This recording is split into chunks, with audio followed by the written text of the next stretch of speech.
She announced, "I joined a sugar baby site. You can't support my lifestyle." I said, "Show me your profile." Then revealed I was all 8 of her rich matches, using different photos. The 30K she'd bragged about stealing was marked bills the police were tracking. I, 29 male, was sitting at our kitchen table when Giselle, 26, dropped the bomb.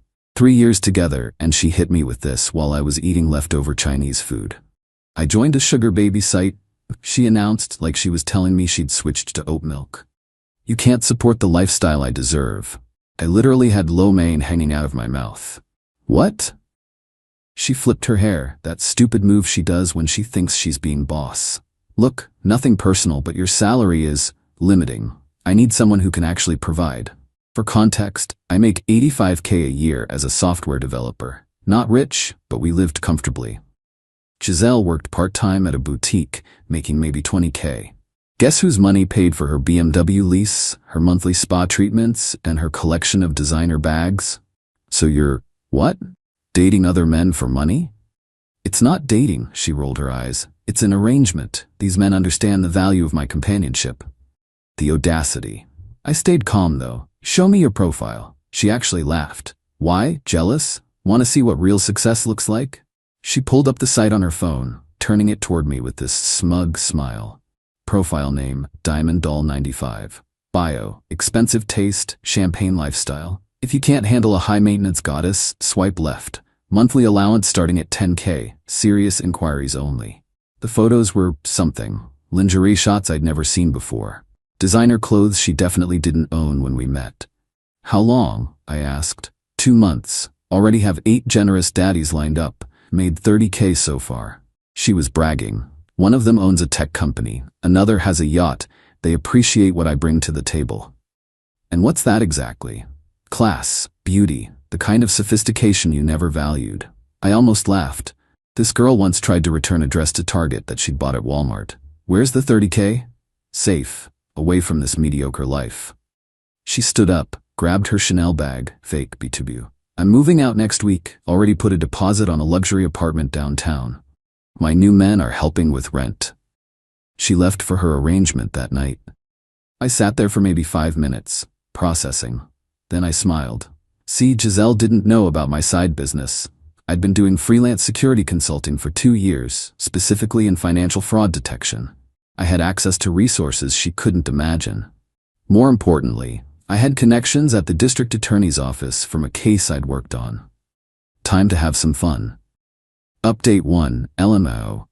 Y'all aren't ready for this. So remember those 8 generous daddies Giselle was bragging about? Yeah, about that. I spent 3 days creating something beautiful. 8 different profiles on that sugar site, each with a complete backstory. Jackson, tech entrepreneur, 34. Dimitri, real estate mogul, 41. Alejandro, investment banker, 38. Kenji, crypto millionaire, 29. Philippe, art dealer, 45. Rohan, surgeon, 37. Bruno, hotel chain heir, 33. Garrett, hedge fund manager, 40. Used AI for the photos, created fake LinkedIn profiles, burner phones for each, the works. My freelance income? Perfect for funding this operation. But here's the genius part. I'd already been documenting her spending for weeks. See, when she said she made 30K, she'd been stealing from my emergency fund. I'd noticed withdrawals, but wanted to see how far she'd go. Every withdrawal was documented, recorded, reported to my lawyer. I matched with her as all 8 profiles. The messages she sent, holy entitlement. Batman to Jackson. "Baby, I need 5K for a shopping spree. A goddess like me shouldn't wear department store clothes." Dimitri, "My rent is 3K this month. I know you understand a woman of my caliber needs the right environment." To Philippe, "There's this Cartier bracelet that would look perfect on me. Only 8K. That's nothing to you, right?"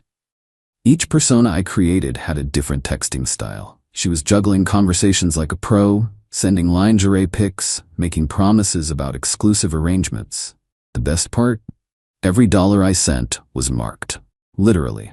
I worked with my detective friend Troy, owed me a favor, to use bills from a recent evidence seizure that were photographed and cataloged, completely legal for controlled operations with proper authorization. 3 days in, she texts me, the real me, "Moving out tomorrow. My new place is sick. You could never." I replied, "Cool, good luck." She sent a selfie from her new apartment. I recognized it. She was at a hotel. The deposit she paid, that was my money she stole, thinking she was getting more from her sugar daddies. Meanwhile, Alejandro asked her, "Baby, can we meet Thursday? I want to spoil you properly." Her, "Of course, where should I meet you?" Alejandro, "Ritz-Carlton Bar, 8 p.m. Wear something stunning. I have a surprise." She sent back heart emojis and started planning her outfit immediately in my apartment that she hadn't moved out of yet. Thursday was going to be a lit. Update 2. Okay, so Thursday arrived. Giselle spent all day getting ready. Hair salon, nails, spray tan, the works. All paid for with the marked bills Dimitri had sent her for self-care. She left at 7:30 wearing a dress she bought with Jackson's money, jewelry from Philippe, and shoes from Bruno. Girl looked like a walking evidence locker. I was already at the Ritz-Carlton. Not alone though. Troy was there with his partner, Detective Monica Reeves. They had a whole file ready. 8 p.m. Giselle walks in looking around for Alejandro. I texted from the burner. "Running late, baby. Order champagne. I'll cover it." She orders a $300 bottle. Doesn't even hesitate. 8:15 p.m. I walk over. "Hey Giselle." Her face went white. "What are you doing here?" "Meeting my girlfriend. Or should I say, Diamond Doll 95. I don't know what you're." I pulled out my phone, showed her all 8 conversations. "Jackson says hi. So does Dimitri. Oh, and Philippe wanted me to tell you that bracelet looked better in the store."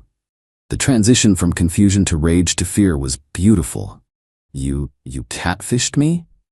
"Catfished? Nah, I'd call it fraud investigation. See those nice officers at the bar?" She turned. Troy and Monica were walking over. "Miss Giselle Hoffman?" Monica's voice was pure professionalism. "We need to discuss the $30,000 in stolen funds you've been spending." "What? I didn't steal anything. Those men gave me that money." I smiled. "Those men don't exist. But the money you took from my emergency fund? That's real and documented. Every single withdrawal." Troy stepped forward. "Ma'am, we've tracked $30,000 in marked bills that were reported stolen. They've been used at..." He pulled out a list. "Nordstrom, Chanel, Louis Vuitton, the Marriott downtown." I didn't. "The serial numbers match," Monica added. "Your boyfriend here filed a report 2 weeks ago. We've been tracking the bills since." Giselle turned to me, tears starting. Not pretty tears either. Full mascara running catastrophe. "You set me up?" "Set you up? You announced you were leaving me for sugar daddies. You stole from me. You bragged about it. I just facilitated your fantasy. This is entrapment." Troy actually laughed.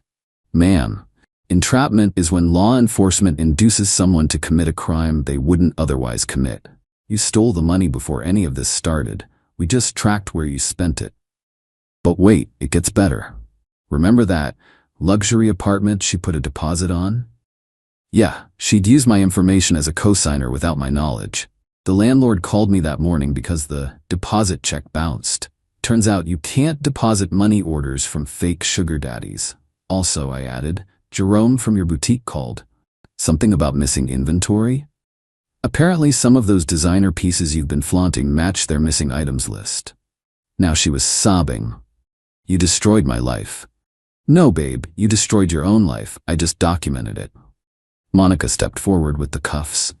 "Miss Hoffman, you're under arrest for grand theft and fraud. You have the right to remain silent."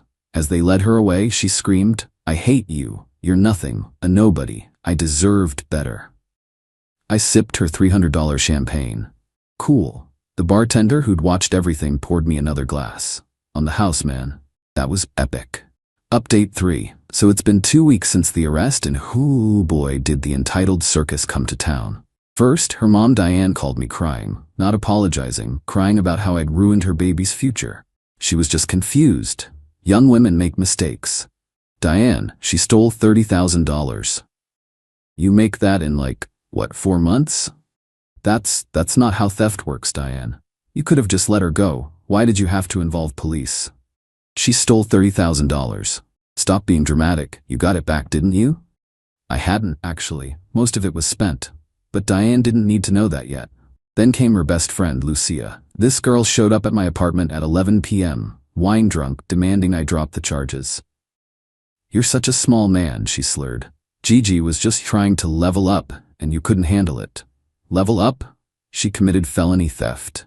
She was exploring her options. Men do it all the time. Men steal $30K and call it exploring options? You know what I mean. Rich men trade in wives for younger models constantly. Okay, but they don't usually steal from their current wives first. You're twisting everything. She told me you were controlling, monitoring her spending probably.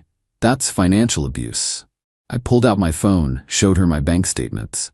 Here's me monitoring her spending. Oh look, $3,000 at Nordstrom, $2,500 at Chanel, $4,000 cash withdrawals, all from my emergency fund. Lucia squinted at the screen. So, you're supposed to spoil your woman.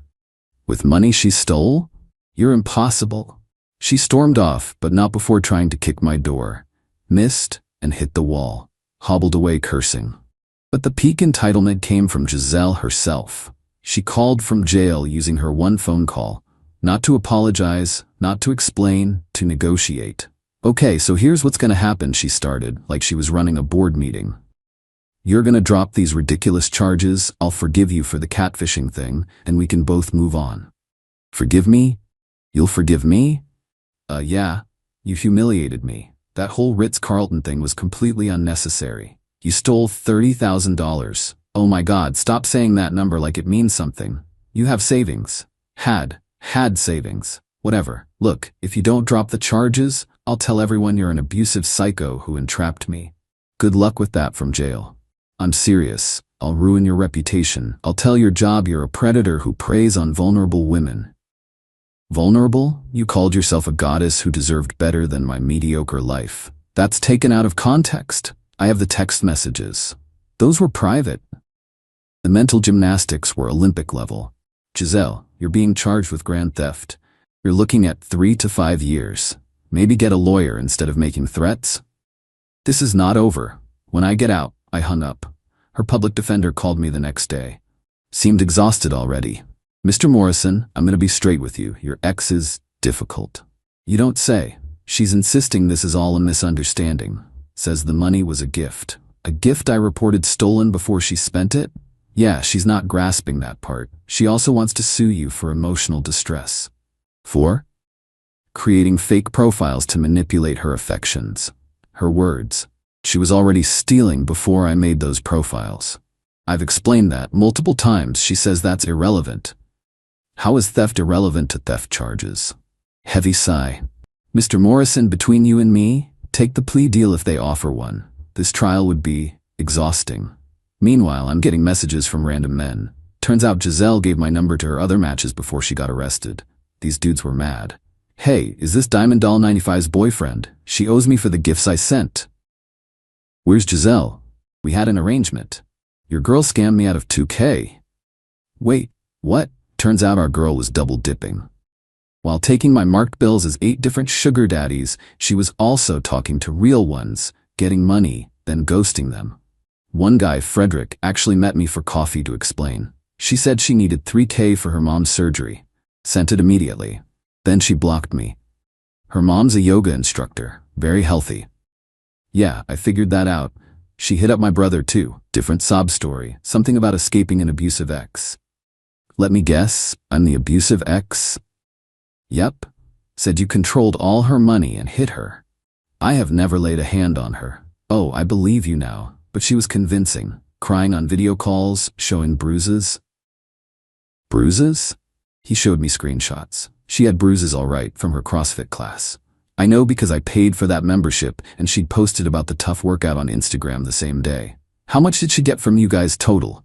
Frederick pulled out his phone, did some math with his brother. Between us, about 8K. Jesus. There's a GroupMe chat. Hold on. He added me to a group called Diamond Doll 95 Victims, 23 members.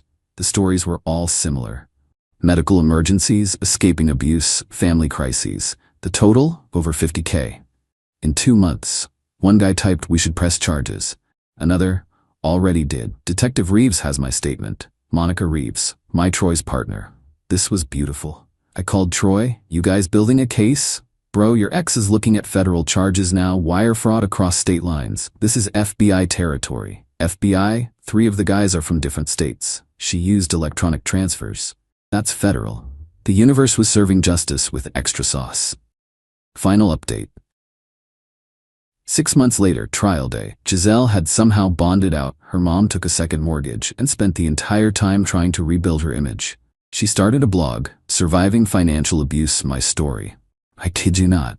Posted daily about how men weaponize money and how she was a victim of systematic manipulation. She got maybe 12 followers. 3 were bot accounts. She also tried to start a GoFundMe. Nope, I'm kidding. She tried starting a support fund through some sketchy app. Raised $37, probably all from her mom. Day of the trial, she showed up in a conservative suit, hair in a bun, minimal makeup, playing the victim hard. Her lawyer, still the exhausted public defender, tried arguing temporary insanity. Ms. Hoffman was experiencing a mental health crisis induced by financial stress and emotional manipulation. The prosecutor, a sharks in heels woman named Tamara, wasn't having it. Your Honor, Ms. Hoffman systematically defrauded 23 men over 2 months, stealing over $80,000 total. She created elaborate lies, fake emergencies, and false abuse allegations. This wasn't insanity. It was a business plan. They played recordings of Giselle's jail calls. Remember she had more than one? Yeah, she called Lucia too. Girl, when I get out, I'm gonna start a makeup line for wrongfully accused women. This whole experience has been so traumatic, but also like inspiring. I'm thinking of calling it Innocent Glow. The judge actually rubbed his temples. Then came character witnesses. Diane took the stand. My daughter is a good girl who just wanted nice things. Is that a crime? No, but theft is. She didn't know it was theft. She thought those men were giving her gifts, the men that didn't exist. Well, she didn't know that. She didn't know her own boyfriend was creating fake profiles. He tricked her. He's manipulative. The judge, ma'am, your daughter stole money before the fake profiles were created. Please focus on the timeline. Diane huffed. I don't see why timeline matters. The point is, she suffered enough. Then came my testimony. I just presented facts, bank statements, text messages, the marked bills tracking, the dating profiles, the messages between her and sugar daddies. Giselle's lawyer tried to paint me as vindictive. You created elaborate fake personas to deceive my client. After she'd already stolen from me, yes. You admit to deception? I admit to catching a thief. You humiliated her publicly. She humiliated herself, I just documented it. You could have handled this privately. I tried. She laughed and said I was pathetic. Giselle suddenly stood up.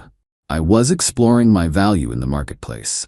Judge, Ms. Hoffman, sit down. He never appreciated me. I deserve better. Ms. Hoffman, control yourself or I'll hold you in contempt. She sat down but kept muttering about small dick energy, loud enough for everyone to hear. The verdict came back in 2 hours. Guilty on all counts. Grand theft, wire fraud, filing false reports. Oh yeah, she'd tried to file abuse charges against me that got thrown out. Identity theft, the co-signing thing. The federal charges were separate but guaranteed she was going away for a while. Sentencing was beautiful. The judge looked tired but also kind of amused. Ms. Hoffman, in my 20 years on the bench, I've rarely seen such a clear case of entitlement leading to criminal behavior. You had a partner willing to support you, and instead of appreciating that, you decided you deserved more. So you stole. Then you defrauded multiple innocent people. When caught, instead of showing remorse, you've spent 6 months claiming to be a victim. Giselle started crying, ugly crying. Your tears now don't erase your choices then. You're sentenced to 4 years state prison, followed by 3 years federal, sentences to run concurrently. You'll serve 4 years total with possibility of parole in 2.5. You're also ordered to pay restitution of $80,000. $80,000? I don't have that. Then you'll have plenty of time to figure out a payment plan. As they led her away, she screamed at me, I hope you're happy. You destroyed my life over money.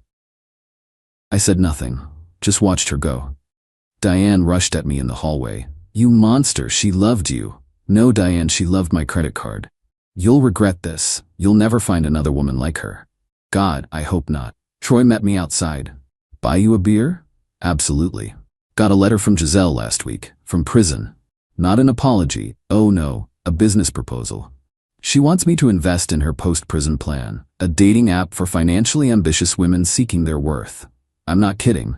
She included a whole business plan, projected earnings, marketing strategy, even suggested I could be a silent partner and make back everything you lost and more. The audacity is almost admirable. Almost. I sent back a one-word response. No. Got another letter yesterday. She's now threatening to write a tell-all book about me called Trapped: How My Ex Weaponized the Justice System. Her cellmate apparently has a cousin in publishing. I forwarded it to Tamara, the prosecutor. She called me laughing. She does realize she can't profit from her crimes, right? Son of Sam Law. Don't think she's familiar with that one. Well, she's about to be. As for me, life's good.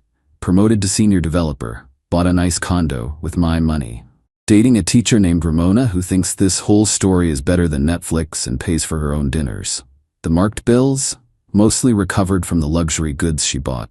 Sold them at police auction. Got back about $40K total. The Sugar Baby site? Shut down after the FBI investigation revealed it was basically a fraud marketplace. Frederick and the other guys formed an actual support group.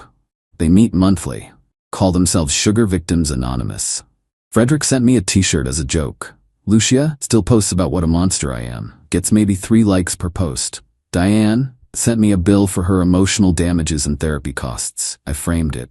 And Giselle? Last I heard, she's teaching yoga in prison and telling everyone she's a political prisoner of the patriarchy. Still has 3 years left to go. Cool? Cool. P.S. To anyone thinking about dating someone who says you can't support their lifestyle, run. That's not a partner, that's a parasite with a Chanel addiction. P.P.S. No, I won't share the Sugar Baby site name or the marked bills trick details. Don't try this at home. Get a lawyer and proper law enforcement involvement if someone steals from you. Giselle, if you're reading this from the prison library, your mom says hi and wants her house back.